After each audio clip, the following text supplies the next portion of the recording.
On this edition of Southern Newsweek, snow ploughs were out in force clearing roads across the south, but many roads were passable. Protesters closed the front gates to an international fertiliser business. And 10,000 high visibility vests are to be given to primary age pupils in the city as part of a DCC High Vis drive.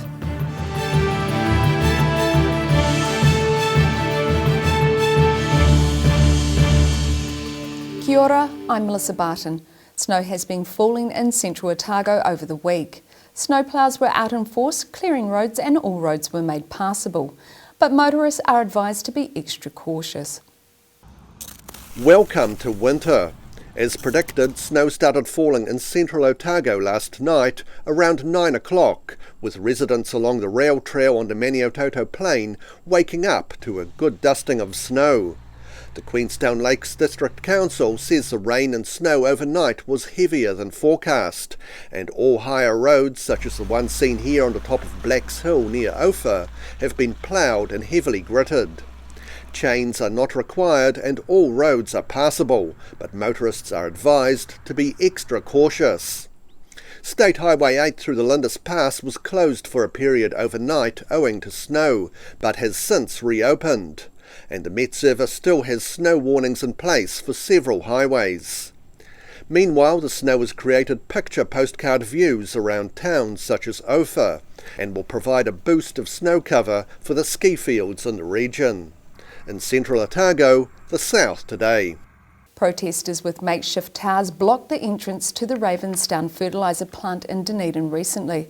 About 15 activists gathered outside the company's Ravensbourne plant about 9 a.m, with police arriving at the scene shortly after.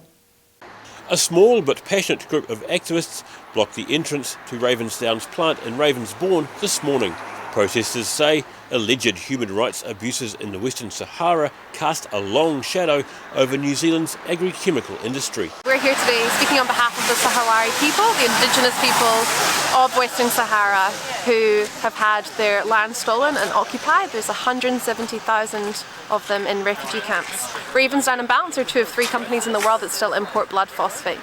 The protesters blocked the entrances and made makeshift wooden structures to make it harder for police to move them on. Spillick Harris says more than 100 countries have stopped importing phosphate from the Western Sahara, and Ravensdown is dragging the chain. All other countries, including Australia, have said no to this. Recently we were told by Greg Campbell that they were going to stop importing any more blood phosphate. However, that turned out not to be true. In response to protesters' claims, Ravensdown Group Communications Manager Gareth Richards says they're expecting a shipment of phosphate rock from the Western Sahara, which he says the UN designates as sovereignty undecided. Richards says it's hugely disappointing to see a handful of localised protesters continuing to willfully ignore the other side of the story. He says the shipment is due to arrive later next week, depending on tides and unloading times. Protesters agreed to remove their structures around midday. In Dunedin, the south today. Many South Islanders had to scrape the ice off their cars on the coldest morning of the year. This was followed by more frost, although not as severe. Frost is persisting in shady spots across Otago, with this car having left the road at an intersection on Dunedin's London Street after 9 a.m. this morning. Today's ice came after yesterday's frost, which was the coldest morning of the year. And the coldest spot in Otago and Southland was Wedderburn at minus 7.8 degrees, followed closely by Dunedin Airport at minus 6.5 degrees. This morning saw the south being hit again by freezing temperatures, with Dunedin Airport at minus 6 degrees. Some roads are still covered in slippery ice, and drivers are urged to take care in shaded areas. Meteorologists say the lack of weather fronts moving through the south, combined with clear skies and the longest night of the year, has caused temperatures to plummet.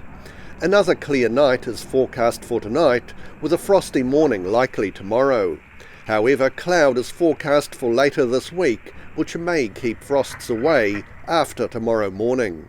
In Dunedin, the south today. 800 staff at the Tiwai Point aluminium smelter near Bluff may have to wait at least a year to find out whether their jobs are safe, as a tug-of-war over its power bill continues.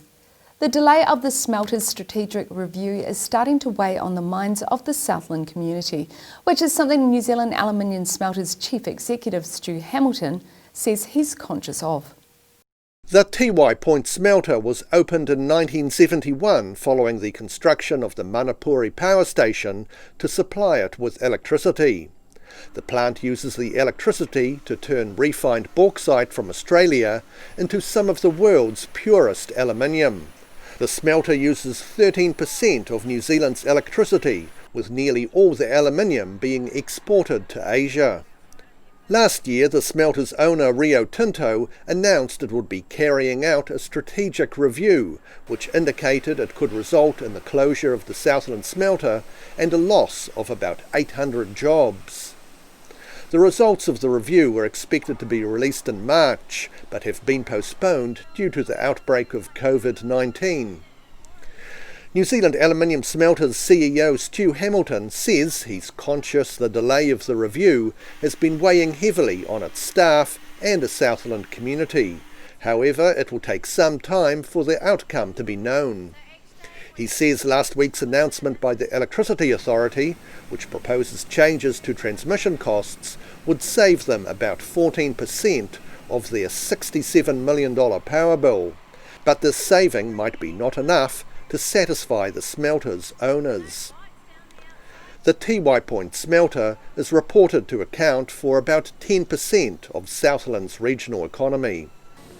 In Bluff, the South Today.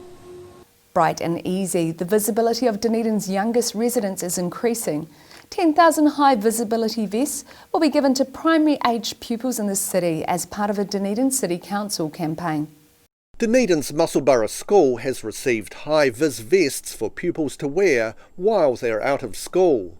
Dunedin City Council Road Safety Education Co-ordinator Elka van Oust says they're to help pupils be safe while walking or cycling to and from school. The idea is that they'll be nice and visible out on the road, hopefully make them feel a bit safer, make their parents feel safer, sending them to school walking and cycling, and it also makes them more visible to motorists, so hopefully motorists will see the kids and realise, they might need to sort of slow down a bit and drive a bit safer. And $50,000 worth of vests were purchased for 10,000 Dunedin school pupils thanks to sponsorship from local traffic management company TMC, along with additional funding from NZTA and Dunedin ratepayers.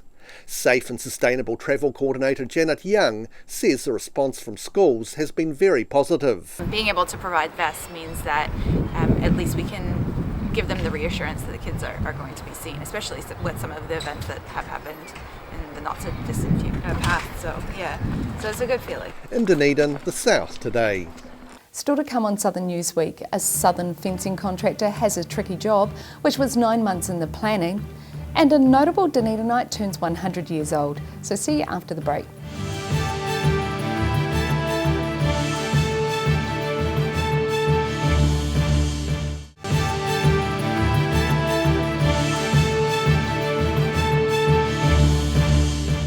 Welcome back. Unknown thieves have exposed a group of sea lion pups to potentially devastating harm by stealing a protective fence.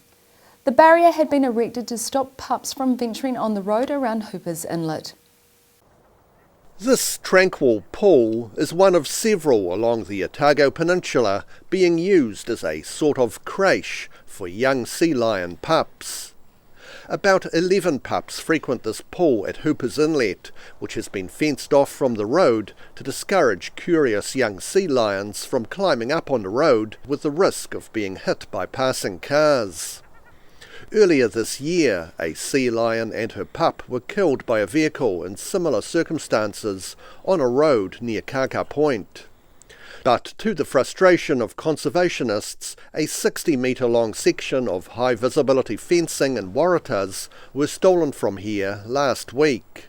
So on Friday, Fulton Hogan replaced the fence with a heavier water-filled plastic fence to protect the pups. New Zealand Sea Lion Trust Chairwoman Jordana White says it would be devastating if young sea lions or their mothers were harmed on Otago Peninsula. She suggests some people do not realise how fragile the breeding population of New Zealand sea lions is. In Dunedin, the South Today. In a milestone for Queenstown's economic recovery, the first post-lockdown conference began last week. Nearly 30 business owners from across the country attended the two-day conference at the Crown Plaza Hotel. Queenstown's first conference for out-of-towners since the lockdown.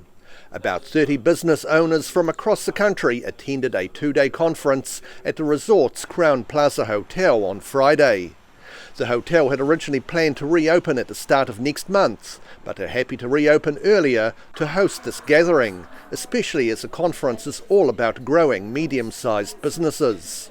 This piece of business came up as a perfect opportunity for us to welcome people back into town. They're all business owners that are very passionate about their business and developing after COVID, and also about buying local and supporting the New Zealand economy. The conference is for businesses with an annual turnover of at least $3 million, and it represents a wide spectrum, including forestry, wine, real estate and IT. Those attending agree it's good to meet face-to-face while discussing their business developments. It's a real pleasure and a privilege because, first of all, they're fantastic businesses from all around New Zealand. They're also amazing people with personalities and with families at home and teams at home that are doing great work.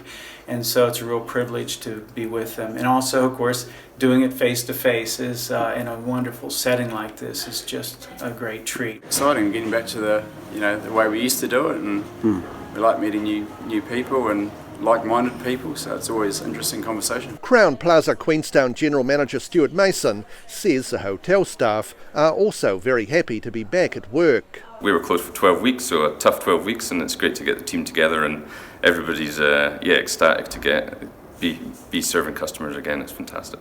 In Queenstown, the South Today. Departing Dunedin City Council Chief Executive Dr. Tew Bidrose says she leaves the organisation in good heart and she supports the Mayor's vision for the city. As mentioned recently on the South Today, Dr. Bidrose is leaving the DCC to take up a new role as Ag Research's Chief Executive in Christchurch. Tew Bidrose publicly announcing her departure from the Dunedin City Council after 10 years. Looking back, the record will reflect that I did a pretty good job in that and I feel very proud of it. She's been the Council's Chief Executive for almost 7 years and announced her resignation to staff and councillors yesterday afternoon, before sitting down for a one-on-one chat with ODT Council reporter Hamish McLean. You can't be driven by ignorant populism. And in a world of where all around the world politics is increasingly seeing ignorant populists take power, that would be the worst thing that could happen in any city or in any country. So yeah, it's really important. Tew Bidrose says the week she leaves will be the 10-year anniversary of her employment at the Dunedin City Council. And like with any role, there have been challenges as well as opportunities. We were at the point of just completing the stadium. So the stadium was still being built in time for Rugby World Cup. And that had been an incredibly rancorous time. Like, it had been very difficult. It was very adversarial in the community. There were people passionately in favour and passionately against. So I got here sort of in the aftermath of that, and a lot of time and attention had been put on that, on building that stunningly good building that now I think overwhelmingly people don't regret having. She describes the stadium as a great asset to the city. Dr. Bidrose says there have been significant challenges during her tenure with Council. We started putting in place some new processes and we uncovered the fraud. Yeah. And it was a very, very difficult time. And, you know, you'll remember that there was the suicide of the man who committed the fraud. Right. And everyone knew him. He was a lovely, lovely guy, just in an impossible position, and that was what he chose. Okay. It was very tough for staff, it was very tough for me, but we really did use it as a springboard to say, we need to be better. Tew Bidrose leaves the council on July 17th and joins Ag Research at its Lincoln campus on July 27th. She says her last weeks at the DCC will be quite emotional. You know, there's people here that I adore. There's people here who I look at them and I think, you good man. You know, and I'm going to miss some of those people terribly. Tew Bidrose says if members of the public think something the DCC is doing is stupid, they should ask. As she says councillors aren't stupid, and neither is the Mayor. In Dunedin, the South Today. Hard work, plenty of fruit and vegetables, along with the daily routine of Pond's Beauty Cream. These are the ingredients for looking good on your 100th birthday. Dunedin's newest centenarian, Jessie Wong, says. Reading a birthday card from the Queen, Jessie Wong turned 100 on Thursday at Dunedin's Radius Fulton Rest Home. How do you feel about making 100? Same every day. Just another day? Just another day. Jessie and her husband owned a number of fruit and vegetable businesses in Dunedin over the years. The most notable was the Dominion Fruit Supply on Hillside Road. And her proud sons say she's seen a lot in her 100 years. Mum was born in 1920 on the back of a epidemic, a pandemic, and now in the 100th year she's lived through another one. I think it just goes to show the strength of the human spirit, I think. Mum's reactions perhaps are a wee bit slow, but not as far as the eyesight department's concerned. She's very alert and very quick to notice anything that's perhaps not in its place, and quick to reprimand you if you're the culprit. And her son Stephen suggests his mother's longevity could be due to keeping physically and mentally active in a regimented lifestyle. At 10:30, 6 days a week, she would sit down and peel her apples at night after all the work's been done and read the ODT right through from start to finish. Subscribed right through until a couple of years ago when she found it hard to read. But she was an avid reader of the ODT, right through, from the front page to the back page. In Dunedin, the South Today. After the break on this edition of Southern News Week, a Wanaka company is reintroducing tourism to their local waters, and a couple of sports are kicking off in Central Otago, so see you after the break.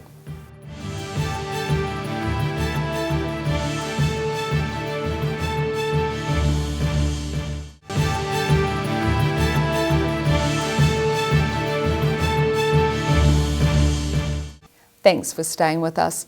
A Wanaka duo have started up a new rafting company with a difference. Instead of battling whitewater, the company says their clients are unlikely to get wet as they explore the South Island's more sedate rivers on 1 to 3 day rafting trips. Hawea neighbours Paul Nicholson and Bob McLaughlin have put together a new rafting operation in response to the absence of overseas tourists. But now it's really to try and take advantage of the domestic market and get Kiwis out there. So there's day trips like this, which is wonderful, but also we've got multi-day wilderness expeditions where we take people into the wilderness with a raft and a tent and a cooker and sleeping bags, and we explore our own backyard, which many of us don't really know exists or perhaps take for granted. Seen here on the Hawea River, they operate under the name Fresh Adventures, and they agree that starting up a new tourism venture right now is a brave thing to do. In the situation that we're in now, we don't know the future. No one knows the future, so you have to take a bit of a gamble with it's a calculated gamble, hoping that, and it'll roll on into the future if we do open up the borders and whatnot too, hopefully. Nicholson says their trips are not about battling white water. Their vision is to explore lesser-known rivers such as Fiordland's Hollyford, the Landsborough near Haast, and Canterbury's Ahuriri Valley. So this Hawea it's on our doorstep. It's grade 2. The Clutha is class 1 or grade 1. The East and West Matuki are 2 plus. So the rivers that have been overlooked, I think, and because people have sort of flocked towards these bigger thrills and spills type experiences, where we actually both believe that the future is more about, as I said before, about enjoying the environment and experiencing our rivers in a way that you couldn't otherwise do. So grade 2 is perfect. People don't need to wear wetsuits. You can do it in winter, you can do it in the evening. Fresh Adventures are hoping their family-orientated tours will continue to be promoted by word of mouth and social media. In Hawea, the South Today. Motoring enthusiasts lined up for a speed fix in the Ashburton Car Club's Grass Motorkana. It was the first post-lockdown event and a fun day for members and newcomers alike, before the club's annual event. Burning rubber with pedal to the metal, making for a novel way to mow the lawns. This is our first outing back from COVID-19, so we have 19 entries today, I believe, which is pretty good.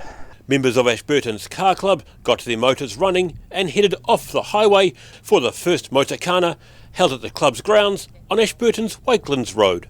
Ashburton Car Club Vice President Daniel Tew says 19 drivers signed up on the day, keen to get behind the wheel and show their skills on the grass course. This is our basic car skills course, which from 12-year-olds upwards can enter.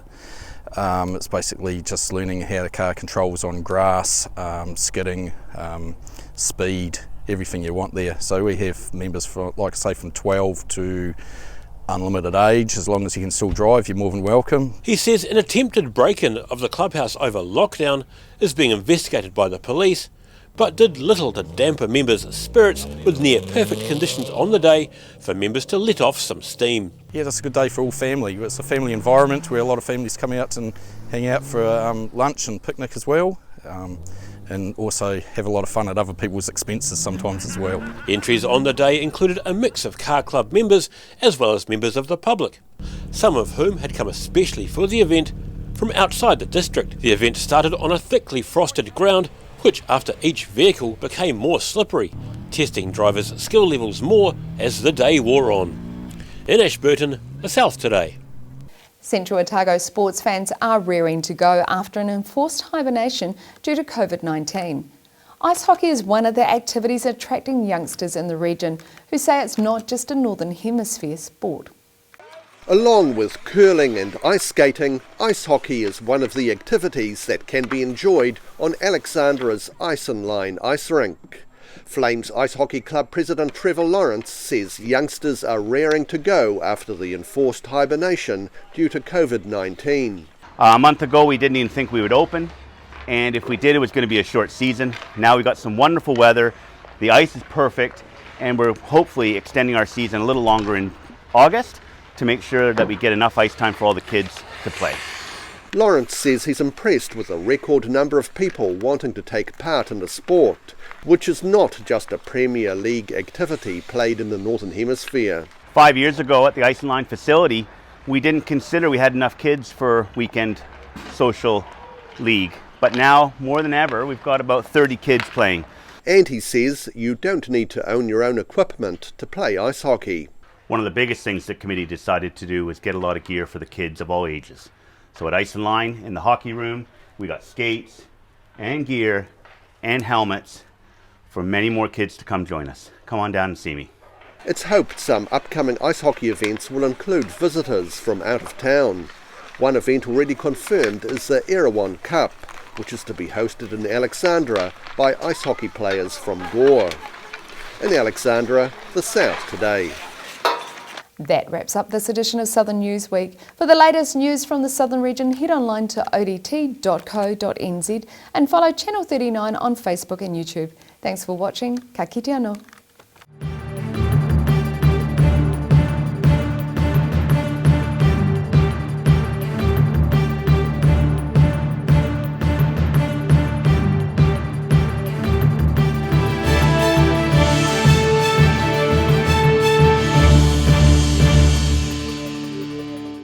Supporting local content so you can see more of New Zealand on air.